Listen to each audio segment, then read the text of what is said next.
Mateus capítulo de número 18, versículo de número 1. Mateus capítulo 18, versículo 1 diz assim: naquela hora chegaram-se a Jesus os discípulos e perguntaram: quem de nós é o maior no reino aqui dos céus? Jesus, chamando uma criança, colocou-a no meio deles e disse: eu estou falando a verdade. Se vocês não se converterem, e se vocês não se fizerem como uma criança, de modo algum entrareis no reino dos céus. Portanto, quem se tornar humilde como esta criança, esse é o maior no reino dos céus. E qualquer que receber em meu nome uma criança, um desses do reino, recebe a mim. Diga glória a Deus. Falamos domingo passado sobre a mensagem do reino, a única mensagem pregada que é a mensagem do reino, sobre o arrependimento, que não tem nada a ver com os vícios e fraquezas do ser humano, mas primeiramente ele começa pelo comportamento de você trazer sobre a sua vida um governo, porque o reino é um governo, tem um rei, e quando você se arrepende, o que é se arrepender? Eu não quero fazer o que Adão fez, querer ser independente, eu quero viver debaixo do governo, do reino e da justiça do meu Senhor, do meu Deus, do meu Salvador Jesus Cristo. Foi a mensagem domingo passado, se você quiser, ela está lá no site, deusprovedor.com. Agora nós vamos tratar sobre entrar no reino, porque os discípulos estavam preocupados. Se você olhar Marcos capítulo 9, Lucas capítulo 9, você vai encontrar a mesma passagem, e ela trata disso. A pergunta deles, o debate deles, o questionamento deles era para saber quem deles era o mais importante, quem era o maior aí, quem é o cara, quem era o maior no reino dos céus. Porque eles ouviram a vida toda, os 3 anos com Jesus, a vida toda não, os 3 anos com Jesus, eles ouviram sobre reino, eles entendiam sobre reino, e eles compreendiam o que você vai compreender daqui a algumas semanas para frente, sobre a posição no reino. E eles estavam questionando posição, eles estavam questionando quem era o maior, eles estavam preocupados em quem era o maior, quem seria o maior no reino dos céus, quem se tornaria o maior no reino dos céus. A coisa ficou tão acirrada. Lembra aquela passagem que a tia de Jesus foi falar com ele, por causa dos 2 filhos de Zebedeu, e dizendo: deixa um sentar à tua direita e deixa o outro sentar à tua esquerda. Alguém lembra? Alguém já leu? Não, aquela tia, era a tia de Jesus ali, coisa em família, né? Não, deixa um sentar à tua direita, deixa outro sentar à tua esquerda. Ele disse: olha, sentar à direita e à esquerda não compete a mim, compete ao Pai, mas que vocês vão beber o cálice que eu vou beber, vão beber, e beber, e amargo, irmão, não era bom não. Ele falou tudo isso. Então a coisa era acirrada, eles estavam querendo posição. E sabe o que isso nos mostra? Que tem pessoas que mal começam a aprender sobre as coisas de Deus, já se preocupam com posição. Meu irmão, a igreja nasceu aqui, nós estamos falando do início da igreja, não tem nada de novo. Os caras nem estavam fazendo nada ainda, já queriam saber onde é que eles iam sentar, se era na janelinha com o braço para fora.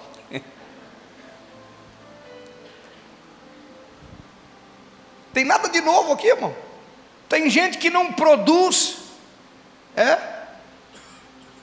nada, ainda não teve nem uma metanoia, uma transformação, ainda não teve nem uma mudança de vida e já está preocupado, e já fica meio triste se alguém é botado de líder no lugar dele. Pô, fulano foi para líder, o beiço. Nem o cacique Raoni, alguém lembra? Esqueci o nome do cacique, alguém lembra? Raoni? Olha o beiço do indivíduo. Botaram fulano de líder e eu fiquei. Botaram fulano de supervisor e eu estou aqui de líder. Botaram ciclano de coordenador, eu estou de supervisor. Eu é que devia ser o superintendente. Eu sou a 4ª pessoa da Trindade, poxa. Tem gente que é a 4ª pessoa da Trindade, né? Alguém está me ouvindo ou não? Esses caras eram pescador antes, irmão. Ontem eles eram pescadores. Gente inexpressiva, que nem sabiam quem eram. Herdaram profissão. de repente agora se encontram no movimento do reino que vai se estabelecer no planeta Terra, e Jesus mostra a grandeza do reino, e os caras já estão preocupados: onde é que eu vou sentar? Quem sou eu? Eu sou maior que Pedro, eu sou maior que isso, eu sou maior que aquilo. E não muda nada. Como tem crente hoje preocupado em ser do que em fazer.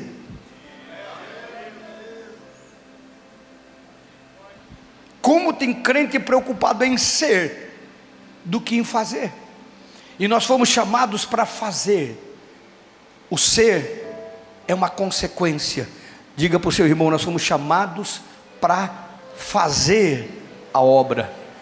Ser é uma consequência. Alguém está aí, não? Talvez não tenha no seu GC, mas tem algum GC que tem aquele indivíduo que está preocupado em ser e não em fazer. No livro de Mateus, se você quiser acompanhar, é um capítulo para frente.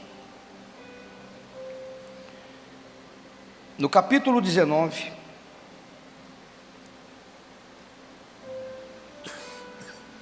versículo 27, a Bíblia diz assim: então Pedro, tomando a palavra, disse: eis que nós deixamos tudo e te seguimos. Que recompensa, pois, teremos nós? Boa pergunta.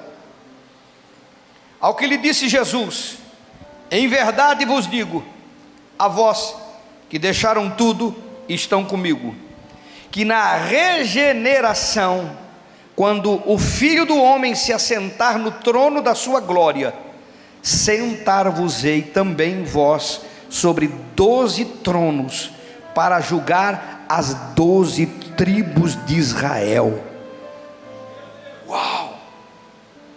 Você já pensou, irmão?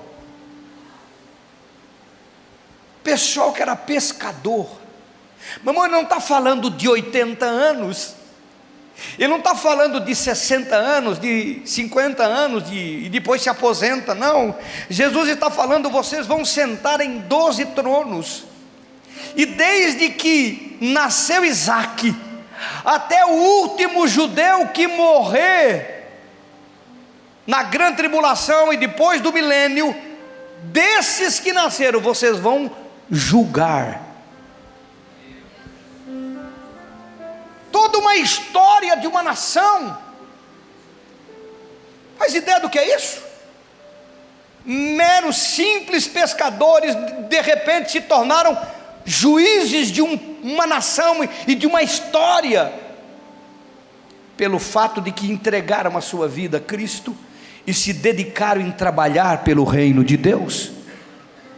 Isso é outra mensagem, é só a introdução. O que eu quero que você veja está no 30 ou no 29.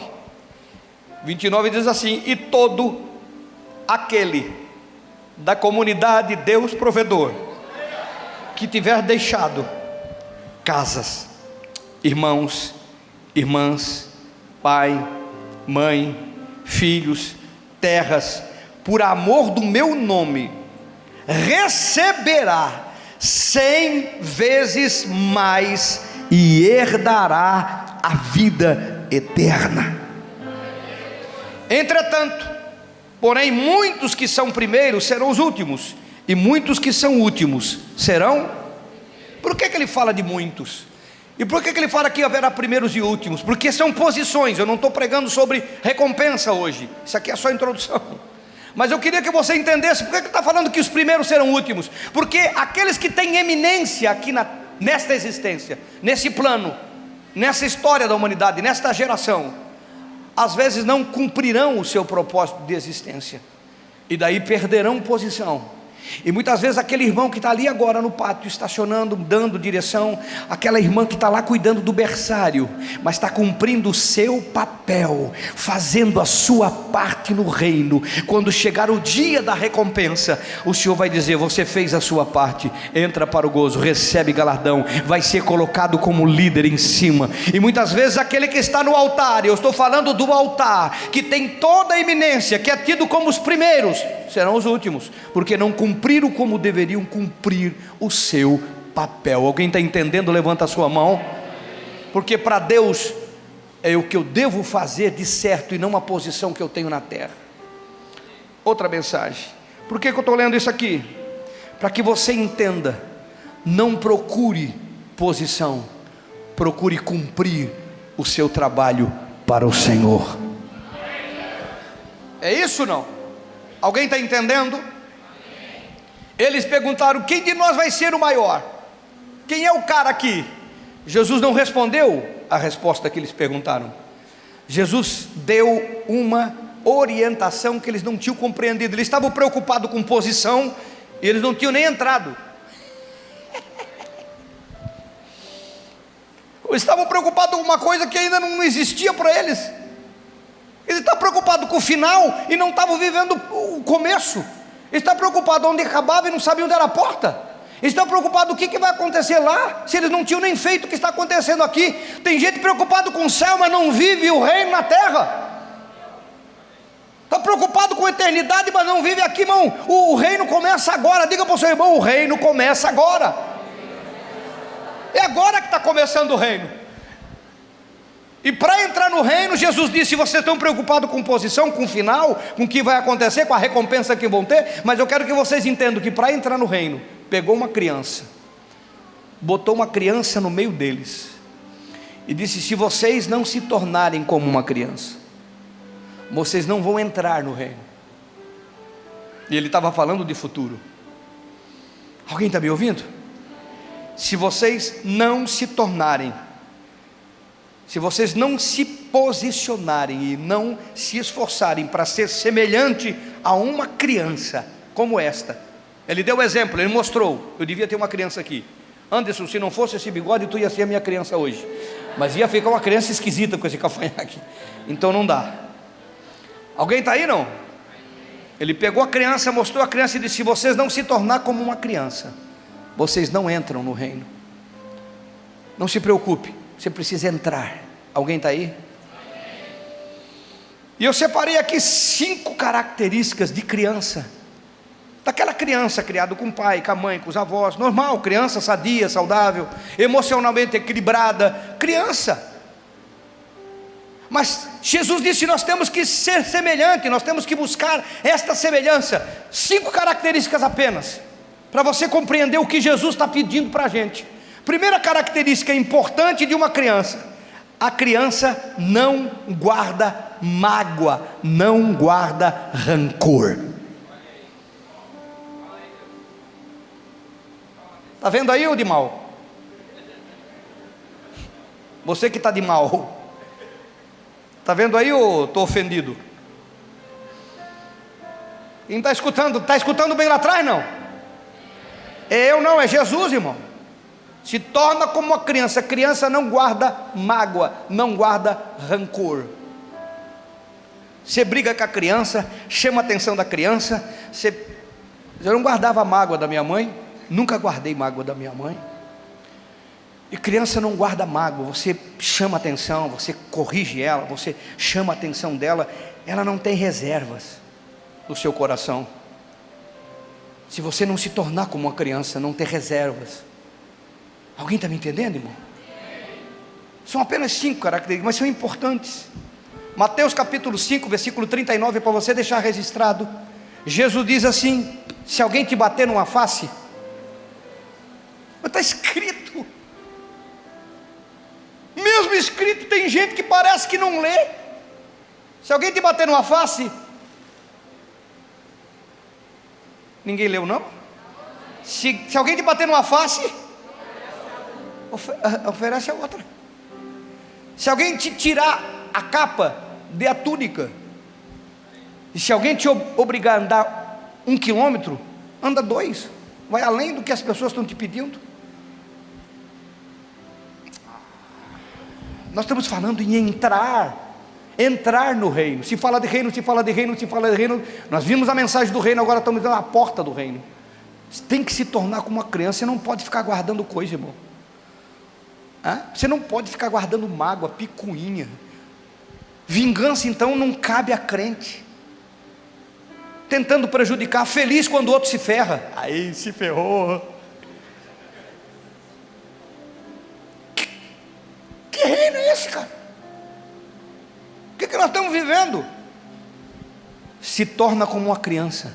Não guarde mágoa, não guarde rancor, saiba perdoar, saiba dar outra face. Alguém está aí não? Segunda característica da criança: criança acredita nas promessas. Criança acredita nas promessas, irmão. Promete um celular no Natal e depois me conta se ela vai esquecer. Promete alguma coisa para a criança, irmão. Fica na porta te esperando, porque ela acredita nas promessas. Ela acredita nas promessas que são feitas. E ela não dá sossego até que elas sejam cumpridas. Meu irmão, ela fica. Se você prometeu, ela vai ficar. Se aparece lá, ela vai perguntar. Se aparece de novo, ela vai perguntar. Ela vai falar de novo. Ela vai tocar no assunto. Ela vai chamar o assunto à tona. E ela vai, porque ela acredita nas promessas. É verdade ou não é verdade?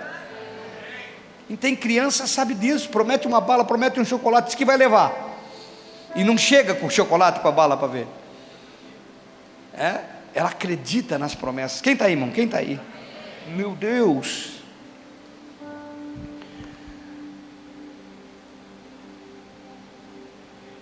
Quantos crentes que não acreditam em promessas? São mais de 1000 promessas na Bíblia.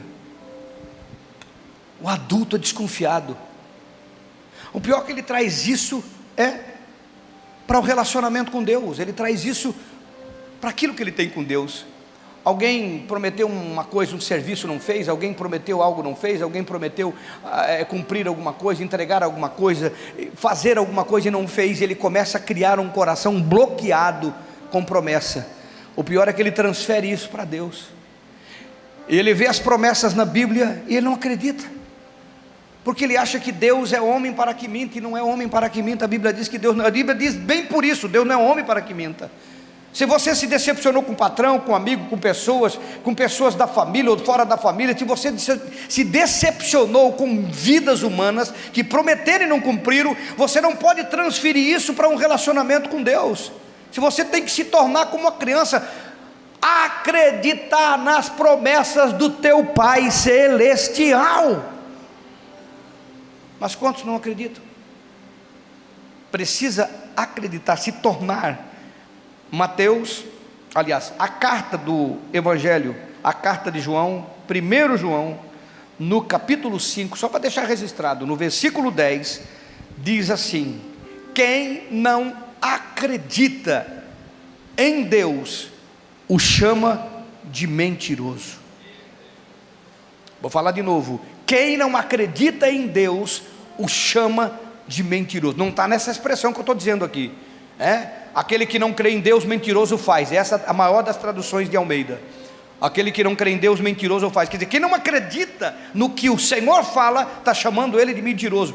Quantas vezes você tem chamado Deus de mentiroso ao se deparar com uma promessa e não acreditar que ela pode acontecer na sua vida? Alguém está aí, irmão? Você precisa crer nas promessas. Crer que o teu Deus falou, Ele vai cumprir. Terceira característica: se torne como uma criança, irmão. Creia no que o teu Pai fala, porque Ele é verdadeiro e Ele cumpre. Amém? Terceira característica: criança luta pelas coisas que ela julga que é importante para ela. Ela botou olho em alguma coisa e ela disse: eu quero isso para mim. Ela começa a pedir, e ela começa a pedir, e ela começa a pedir, e ela luta, irmão. E você diz: não, já disse não para a criança? Não. Não, tá bom, tá certo, então eu compreendo. É assim que a criança age. Meu filho, não, chocolate antes do almoço, isso não é bom. Tá bom, então obrigado. Não, esse sorvete não é bom para você. Tá bom, obrigado, né? Não, esse aparelho não é bom para você, não vai fazer bem para a sua vida. Tá bom, obrigado. É assim que a criança age? Não, criança luta por aquilo que ela julga que é importante para ela. Não quer dizer que tudo que ela julga é importante, a grande maioria não é, porque ela não tem discernimento, mas ela luta. É isso que Jesus quis dizer: se torne como uma criança, lute por aquilo que você sabe que é importante para a sua vida. Não desista, irmão. Criança luta, você vê que ela luta, você diz não, ela luta, você diz não, ela luta, você briga com ela, ela chora, e você tem que ameaçar, e diz, olha, você vai apanhar, e você começa, numa situação, ela, até ganhar, ela fica lutando com aquilo, porque ela quer, ela luta. Quantos crentes que deixaram de ser criança nesse aspecto com o Pai?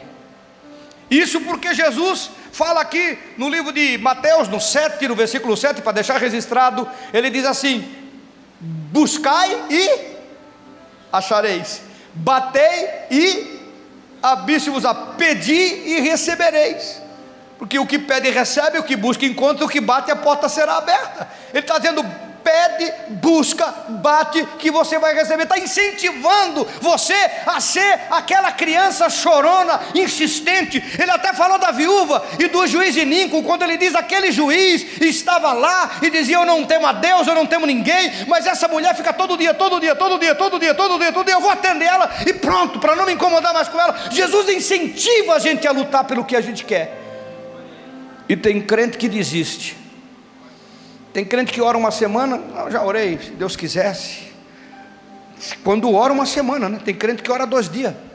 Tem crente que se acomoda com a enfermidade, se acomoda com o problema, se acomoda com a situação financeira, ele vai se acomodando, ele não ora, ele não luta. Jesus diz: quer entrar no reino? No reino precisa ser como uma criança que luta pelas coisas que ela julga importante. Você tem lutado, irmão? Ou você já achou que não dá mais? Tem lutado pelo casamento, tem lutado pelo teu trabalho, pelo teu negócio, pela salvação do cônjuge, tem lutado pela salvação dos filhos, tem lutado pela salvação dos pais, tem lutado, irmão? Ou você apenas, não, seja o que Deus quiser, que é uma boa desculpa, mas que não é nenhuma saída. Ela luta, e ela luta, e ela luta. Diga para o seu irmão: seja uma criança que luta. Quarta característica da criança que eu tenho que me tornar para entrar no reino. Isso aqui são prerrogativas para mim entrar no reino. Uma criança não tem medo de nada. Isso é extraordinário para a criança. Quem que não queima a mão até entender que a vela queima? Vai pegar. Criança não tem medo, irmão. Criança sempre tem que ter um adulto perto dela. O Natan é criança, o Natan está indo lá em casa, estou morando, e tem escada lá em casa. E a primeira coisa que a pastora faz é ficar preocupado. Quando ele chega perto da escada, a gente tem que correr. Isso porque ele não descobriu a altura da janela, ele não chega na altura da janela. Criança chega perto de poço, criança chega perto de parapeito de janela. A gente vê de vez em quando agora, a internet mostra isso, uma criança que estava do lado do parapeito naquela tela. Tem uma coisa que rodou muito na internet também, aquela criancinha sentada e um leão com a boca aberta no vidro, assim, tentando, alguém viu isso aí na internet? Não? Aquele leão tentando pegar ela, e ela não está nem aí. A gente, se fosse adulto, já fica assustado, se vidro quebra. Nós não ficava ali, mas a criança fica, ainda faz assim para o leão. Porque criança não tem medo. Criança não tem medo. E a maior arma do inimigo contra a nossa vida é o medo. É o medo que nos para, é o medo que nos oprime, é o medo que nos faz ser acomodados. É medo. Criança não tem medo, ela não tem medo de crer, ela não tem medo de acreditar. Ela acredita, irmão, e é verdade. Sabe quando é que a criança passa a ter medo? Quando o mais velho começa a botar medo nela. Quando o mais velho começa a colocar terror na vida dela. Olha, cuidado. Olha, isso é perigoso. Olha isso. E muitas coisas a gente tem que realmente criar um sentimento de medo, porque é risco realmente. Não bota o dedo ali, não pega aqui, não liga lá, não faz isso, não faz aquilo. Aí ela começa a ter medo, porque daí ela vai tomando noção, ou se machuca, ou ouve o adulto, o mais velho. O pior é que aqui nós estamos tratando de coisas espirituais. Sabe o que é pior? Quando um crente, ferido e machucado pela vida de cristão, entra uma pessoa no seu GC e ele fala aquela frase célebre: não, tu é novinho, tu não sabe ainda. Não, tu é novinho, tu não sabe o que, né? Tu não passou o que eu passei. E começa a botar terror no crente novo, ele começa a ficar assim. Digo, será que eu fico com Jesus ou eu abandono ele? Porque o crente mais velho, em vez de botar coragem, ânimo, diz, não, tu vai passar por isso, tu vai passar por aquilo, são tribulação, todo mundo passa por isso. O profeta do inimigo, né? Vai botar medo. Então a criança, ela só tem medo quando se bota medo nela. Por isso o crente novo, descolado, que não passa por esses que estão machucados, é coisa linda de ver. Crente novo é a coisa mais linda de ver. Crente novo, meu irmão, chega na igreja, ele entrega, ele dá, ele é fiel, ele busca, ele ora, é para hora de madrugada, ele ora, ele está ali, ele busca, Deus abre a porta, Deus coloca ele lá, Deus coloca ele cá. Todo mundo aqui que foi crente novo uma vez na vida, lembra disso. O primeiro ano de crente, ele ora por enfermo, quer saber se vai ser curado, ele vai orar, ele vai fazer, ele expulsa demônio, ele vira um super-homem. Não tem medo de fazer as coisas. É o tempo e as experiências negativas que vão causando medo. Mas Jesus disse: quer entrar no reino?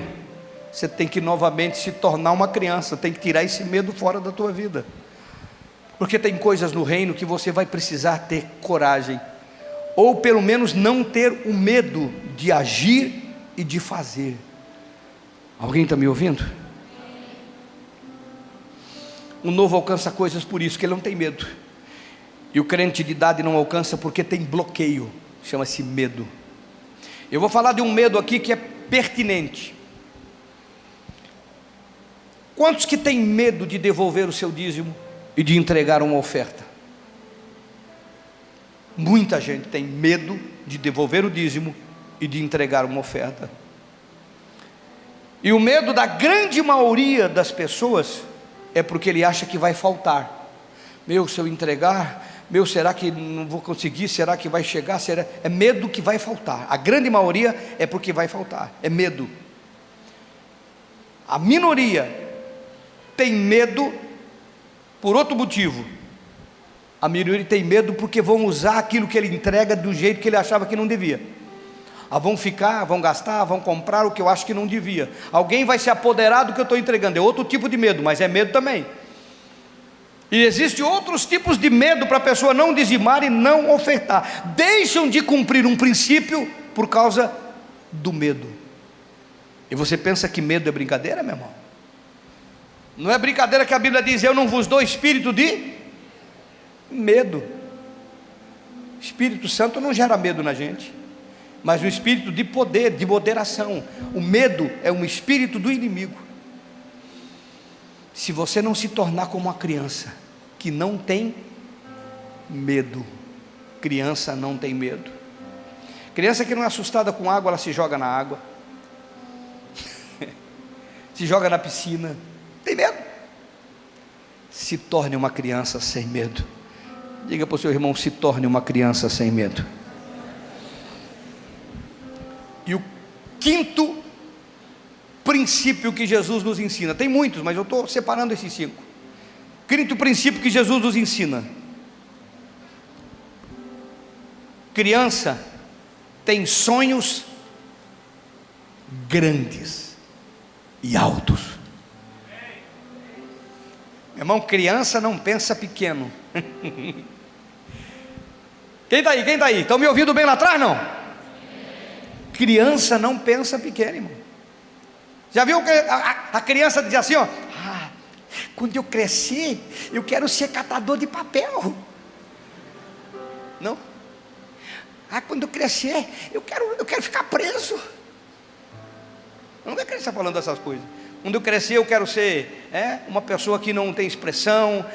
Ele só pensa no grande. Quando eu crescer, eu vou ser que nem o Ronaldinho, que nem o Romário, que nem o Neymar. Quando eu crescer, eu vou ser que nem fulano de tal, eu vou ter tal, eu vou comprar tal. Toda criança pensa grande, ela não pensa pequeno. Porque a criança, irmão, ela não mede o tempo, o estudo, ela não mede ela não mede o gasto, o custo, ela nem pensa nisso, diz eu quero ser isto, ela pensa grande, e o meu pai vai comprar para mim, meu pai vai fazer. E quando a criança tem pai e mãe que são simples, que não tem recurso, ela ainda continua pensando grande, porque ela disse eu vou crescer e eu vou comprar porque eu quero dar para o meu pai e para a minha mãe. Ou tendo um pai que possa fazer, ou não tendo, ela pensa grande, ela pensa por um motivo, mas ela pensa sempre grande, ela não pensa como, de que jeito, quando, quanto tempo vai levar. Ela diz eu quero ser fulano, beltrano. A menina, quando, no mínimo ela quer ser a professora, a atriz tal, a artista tal, ela pensa grande. Você tem que se tornar como uma criança, você não pode pensar pequeno, irmão. Quantos crentes perderam sensibilidade, perderam essa inocência que Jesus está nos chamando a atenção? Quer entrar no reino? Seja como uma criança, seja como uma criança, pense grande. E eu separei aqui Gênesis 17, no versículo 17, a Bíblia diz que Abraão creu e sonhou grande, porque Abraão tinha 100 anos e ele queria ter um filho de uma velhinha de 90, e a Bíblia diz que ele creu em Deus com 100 anos de idade, e Sara com 90, e por isso que foi imputado isso como justiça, e foi chamado de o pai da fé. E por que eu estou trazendo Abraão com 100 anos? Pensando numa nação, porque Deus disse, vai sair uma nação de você, vai surgir um povo, e esse povo existe hoje, porque ele creu, porque ele não olhou para a sua circunstância, ele pensou, ele creu em Deus e pensou grande, pensou numa nação, não pensou num filho, irmão, ele pensou numa nação. Quando ele saiu de Ur dos Caldeus, o convite é assim, sai da tua terra, sai da tua parentela, e vai para uma terra que te mostrarei, e eu vou te fazer uma grande nação, você vai se tornar uma grande nação. Ele pensou grande, ele deixou tudo, porque ele pensou grande. E eu quero dizer para você, se um homem de 100 anos pode pensar grande, você pode pensar grande também. E não tem que olhar para as circunstâncias que estão à sua volta, porque a dele era muito inferior à nossa, era muito superior à dificuldade, e muito inferior às condições, e Deus cumpriu sua promessa, porque ele creu, porque ele pensou, e porque ele creu, e ele concordou, e Deus cumpriu aquilo que ele pensou grande. Tem alguém com 100 anos aqui? 99? 98? 95? 90? 85? 80 anos, não tem ninguém com essa idade? Então você está 20 anos à frente de Abraão. 20, 30, 40 anos à frente de Abraão, para Deus cumprir tudo que é grande na sua vida. E eu quero entregar uma palavra profética para você. Se você quiser receber, receba nesta noite. Se Deus te trouxe agora, se está começando na sua vida agora, se é nesta idade que Ele tem mostrado o Evangelho para você, receba esta palavra profética na sua vida. O que Ele tem para fazer, Ele vai fazer agora, independente da idade ou das circunstâncias. É grande o que Deus quer fazer por você. É grande, mas você precisa pensar, você precisa crer grande, senão Deus não pode realizar, Ele só pode realizar na vida daquele que crê. Quantos estão aí? Se tornar como uma criança é uma decisão sua,